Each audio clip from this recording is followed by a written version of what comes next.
Welcome to the Real News Network. I'm Jessica Devereaux in Baltimore. President Obama laid out his plan to give some 4 million undocumented immigrants temporary legal status. In order to qualify, you must be a parent of a U.S. citizen or legal resident, and you must have resided in the United States for at least 5 years. Immigration reform activists like Dream Action Coalition have been behind pressuring the president, as well as both Democrats and Republicans, to take some action. Our guest today is one of them. Erika Andiola is the government relations director at Dream Action Coalition. You can see her here in this video confronting Arizona Republican Congressman Steve King and Republican Kentucky Senator Rand Paul. You see Rand Paul over there scurrying off when she mentioned that she's a young immigrant who was brought to the United States when she was a minor, otherwise known as a dreamer. Let's take a look at what ensued.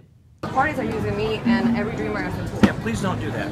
Use your objective reasoning skills that you have. You're the one that's been trying to get rid of DACA, and that's what, right. For me, Did you hear me? Why? I told you why. So much for DACA. Wow, Erika, I saw the rest of that video and it gets pretty heated. You say that the president has the power to use executive action, and he finally did. He took some action. Your organization was very critical of the president for not acting before the midterm election, but now he finally acts. But for you, is it too little, too late?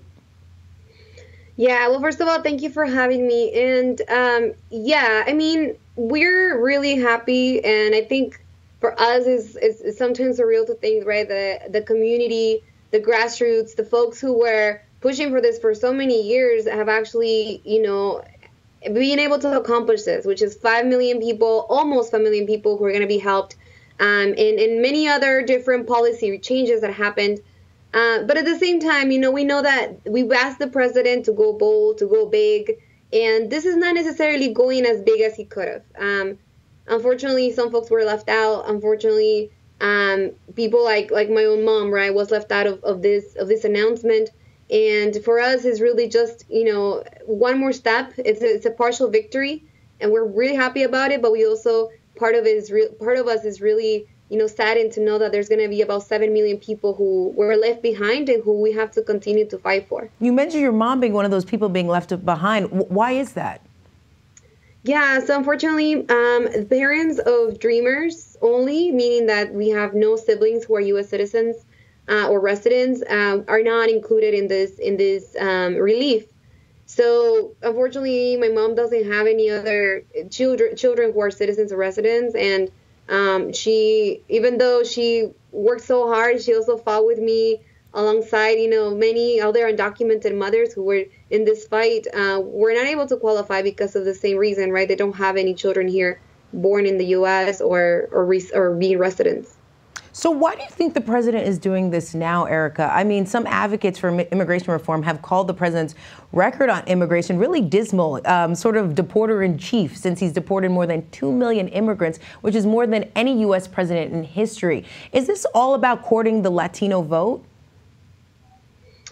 Yeah, I mean, I think in terms of the politics of this, one of the things that for us, our main reason and our main purpose for the president to do this, as undocumented folks, as the immigrant rights, many people in the immigrant rights movement, was to make sure that our families were being protected, that our families were not being deported while we waited for that legislative solution that has been promised forever and that hasn't come. But, politicians have different motives, and I think for us, we were trying to let the president know, do this before the midterms, make this happen as soon as possible, because we know that the Latino community is not as motivated to go out and vote. Many people took it the wrong way. Some thought that we were telling people not to vote. That's not the case. But we're telling the actual party was, you need to do this now, or else our undocumented, or our immigrant community or the Latino community who can vote are not going to feel as motivated to go out. And that's exactly what happened. In Colorado, they lost the Senate seats. A lot of Latinos didn't come out and vote. And there was other seats that were also, really short of the Latino vote. And for us, is really letting those politicians know it takes courage and it takes action to get people to go out. And in this case, they didn't show that before the midterms. All right, let's switch gears and talk about the Spanish language media, specifically Telemundo and Univision.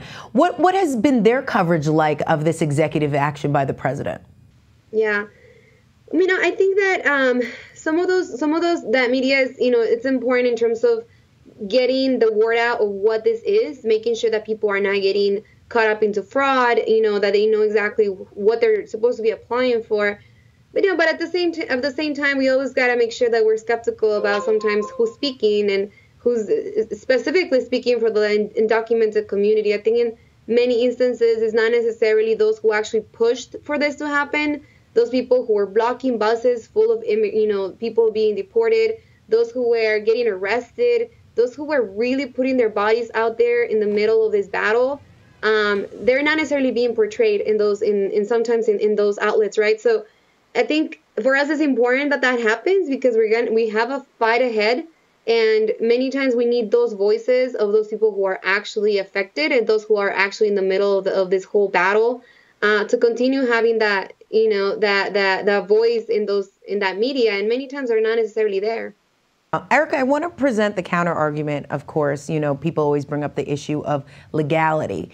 And if we're going to talk about immigration, we're going to talk about immigration reform, we first have to address this issue that undocumented workers broke the law, and you shouldn't be allowed to be granted a path to citizenship or even temporary legal status. What's your response to those type of arguments? Right. I think that unfortunately our immigration system is so dysfunctional that it's very hard for people to actually come to the U.S. any other way. I mean, there's folks who have requested for their family members to come, or who are here and are applying for a visa, who sometimes have to wait until like 20 years, right? There's very little opportunity for some folks to come from countries like Mexico, South America. A lot of people that have the need to migrate, they don't have that legal opportunity to do it. And so I think at this point, I think we've made the case that we need immigration reform. But again, that hasn't happened because Congress cannot get their stuff together. And at the end of the day, you're going to have a lot of folks coming who don't have the same opportunities in their home countries because of what is happening over there, right, in Central America and Mexico.